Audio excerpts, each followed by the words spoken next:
लॉन्थिंग culture salon चीनी खत्ताती की नुमाइश इतवार के रोज भारतीय दारुल हुकूमत नई दिल्ली में शुरू हो गई है।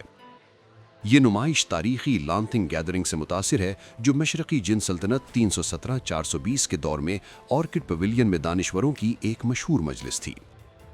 ये 3 रोज़ा प्रोग्राम भारत चीन इक़्तिसादी और सकाफ़ती कौंसिल यानी ICEC की मेज़बानी में मुनक़िद हो रहा है, जिसे भारत में अवामी जमहूरिया चीन के सफारत खाने की मुआवनत हासिल है।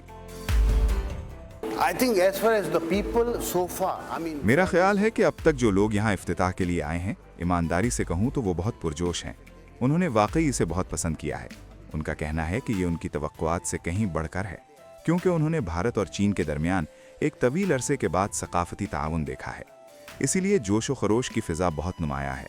नुमाइश में शरीक भारतीय फनकारा आरती ने भी खत्ताती को फन की एक मुनफरिद शक्ल के तौर पर उजागर किया। इतवार की सुबह मैं यहाँ थी, क्योंकि चीनी खत्ताती बजाते खुद एक फ़न है। ये ज़्यादा लिखाई नहीं बल्कि हुरूफ को खींचने के मुतरादिफ है। जब मैं अंदर दाखिल हुई तो नुमाइश के इब्तिदाई मराहिल वाकई मुतासिरकुन थे। मुझे तवक्को नहीं थी कि ऐसा फ़न देखने को मिलेगा। मैंने सोचा था कि ये सिर्फ खत्ताती होगी, लेकिन ये एक शानदार इम्तिजाज है। जो चीज़ मुझे चीनी खत्ताती में सबसे ज़्यादा मुतासिर करती है वो उसका सादा और ख़ूबसूरत अंदाज़ है, जैसा कि स्याही और हुरूफ बनाने का उनका मुनफरिद तरीक़ा।